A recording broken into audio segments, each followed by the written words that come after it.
In this video, I'm going to share 3 of the most common misconceptions about manifestation and the law of attraction. And hopefully this will help you to get an even deeper understanding of how law of attraction works so that you can use it in your favor in your life.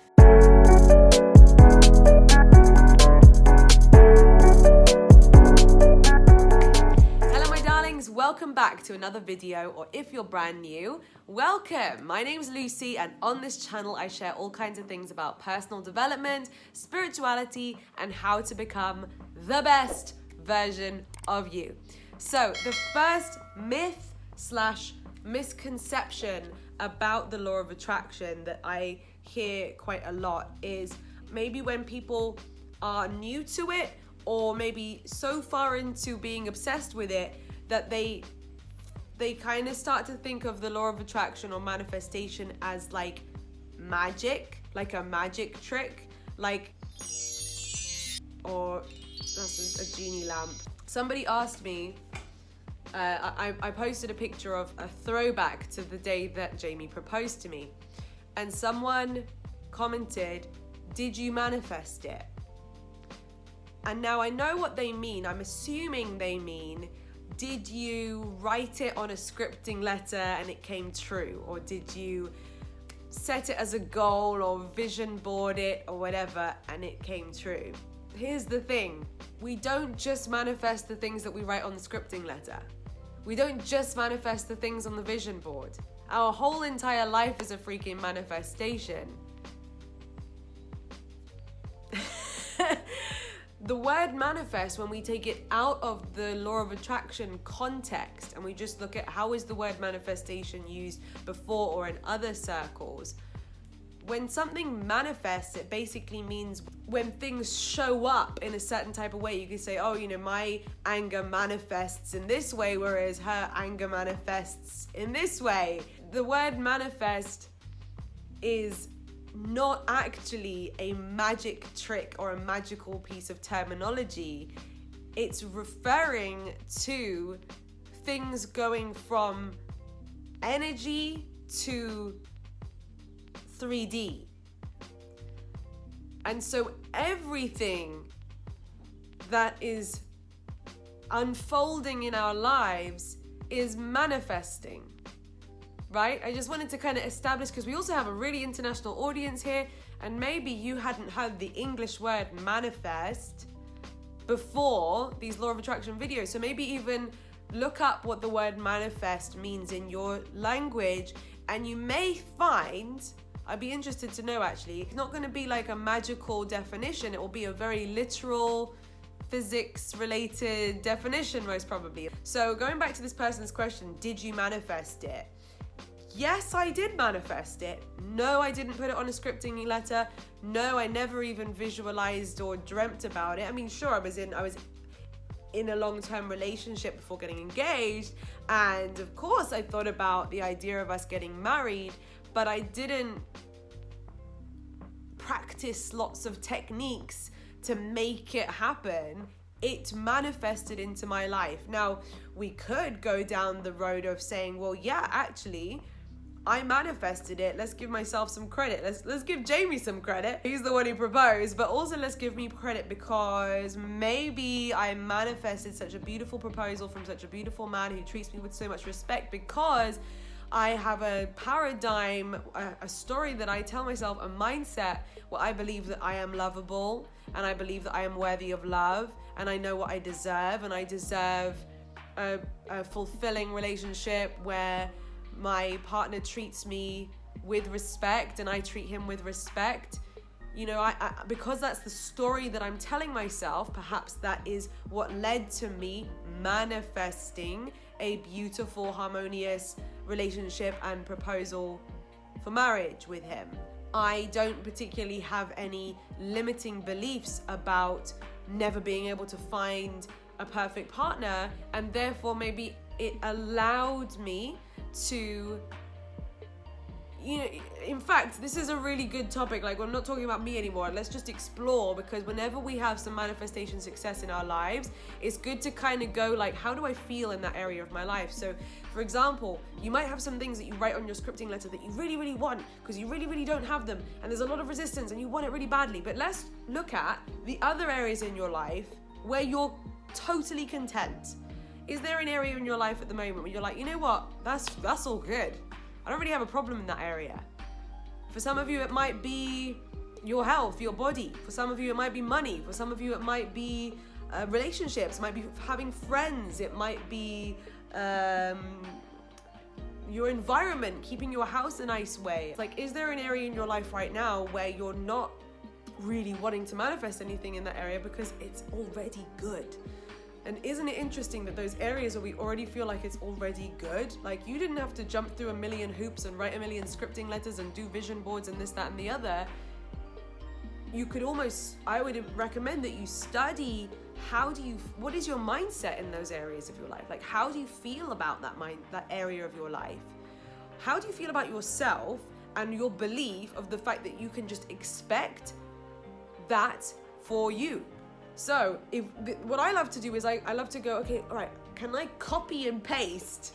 Sometimes easier said than done, but can I copy and paste my mindset, my belief system, the story that I tell at myself in an area of my life where I have no issues and where it's all gravy, it's all really, really good, so that I can then adopt that same mindset in a different area of my life where maybe there's a bit more lack and neediness and wanting and not having and wishing and hoping but it not being here, and really trying to manifest and it not being here. Could I feel as chill and as confident and as certain and as inevitable and all of that good stuff about this area in the same way that I feel confident about that area where there's no troubles? Another myth, a misconception, and there are 3 clear points in this video, believe it or not, but I also am going off piste to kind of flesh it out and for us to learn lessons rather than me just saying the 3 misconceptions are blah, blah, blah, deal with it. You know, I want to turn it into an opportunity to learn and grow.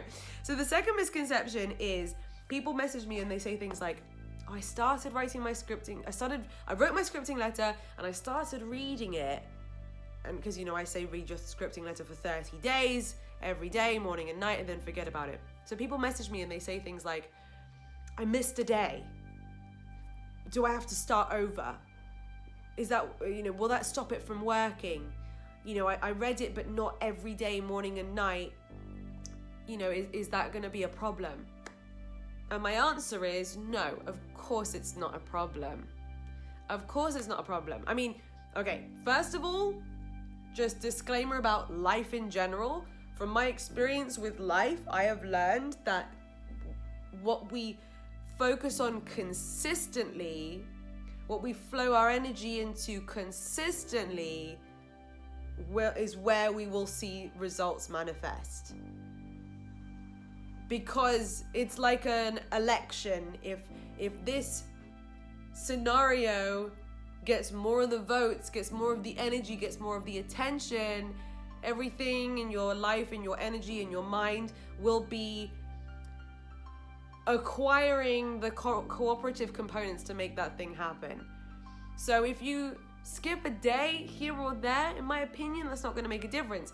But if you like half-heartedly read the letter once with no belief and with a lackful vibration and with worrying that it's never going to happen, and you never read it again, like, then it's probably no use. But also, hey, you could be mega consistent. You could read your letter every morning and every night, but if the vibration is wrong, and what I mean by that is if your thoughts and feelings about what you've written down are actually not feeling filled with joy, gratitude, and excitement and certainty, then you could do it perfectly in terms of going through the motions perfectly. But if you're not vibrating on that frequency, that's the point of the scripting letter, that's the point of the vision board, that's the point of the meditations, is that while you are in that practice, you're using it as a tool to bring your vibration to that place. And so yeah, after 30 days, 30 days is a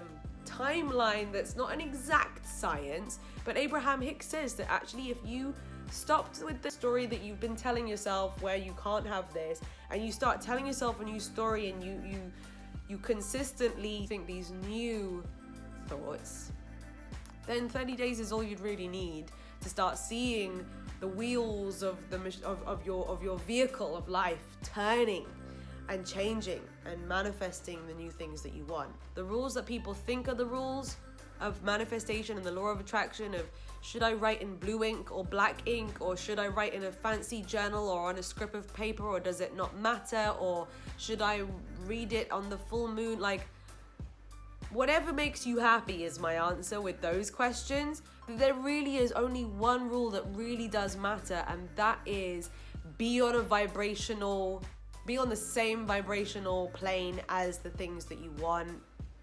End of story. You desire it, and you believe it, and you know it, and you trust it, so everything's there. Whereas if you desire it, but you don't believe it, and you want it, but you don't trust it, then you're all like, and that represents being out of alignment. And being out of alignment basically just means that half of you is going in this direction, half of you is still stopping yourself and going in that direction, and you probably end up not feeling like you're going anywhere. So vibration is the most important thing. And that leads me perfectly on to the third and final misconception, where people are searching for the best technique. Yes, I applaud you. I encourage you to explore the techniques, because all of these things are tools, and you never know which one is going to help you to tap into that feeling state. But ultimately, you could try every single technique in the world. If you haven't been working on your inner world, if you haven't been shifting your paradigm, and I'm going to do a whole video on paradigms, probably the next video, okay? So stay tuned, hit the subscribe button and ring the bell, because I'm going to be going more into detail on future videos about paradigms. But yeah, basically, if you are coming from a place that's of lack and disbelief and negativity and all of those kinds of things, then no techniques will work. And I don't want to sound pessimistic, but the point is that that's not the point. The technique is not the point. It's the you. It's the how you feel. It's the your growth journey. It's who you're becoming. It's the you doing the inner work, like the work I've put in to change my mindset from a scarcity mindset to an abundance mindset. And I'm still not perfect at it.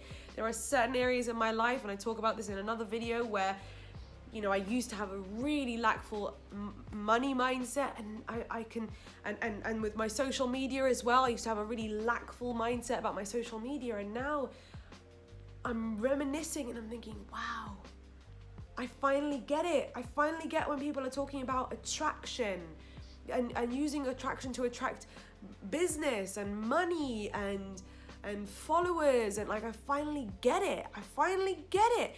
And it didn't matter how many years I heard people talking about attraction, because I wasn't in that place and I wasn't vibrationally ready to hear it, and my mindset was still just stuck in the story and the paradigm of scarcity.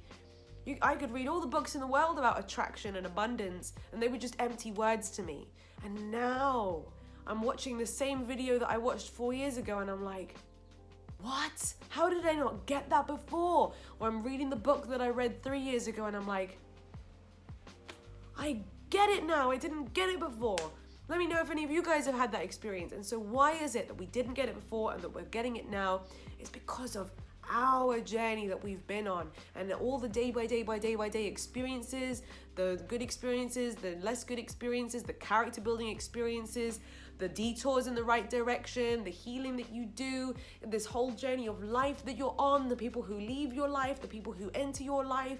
It's a culmination of the journey. It's not about, here's the technique that's gonna fix your whole life and everything will change. It's the journey.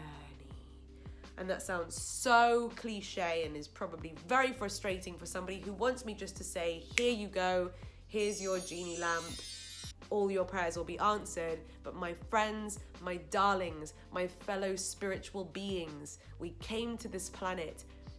We are infinitely powerful spiritual beings who are temporarily experiencing this human life.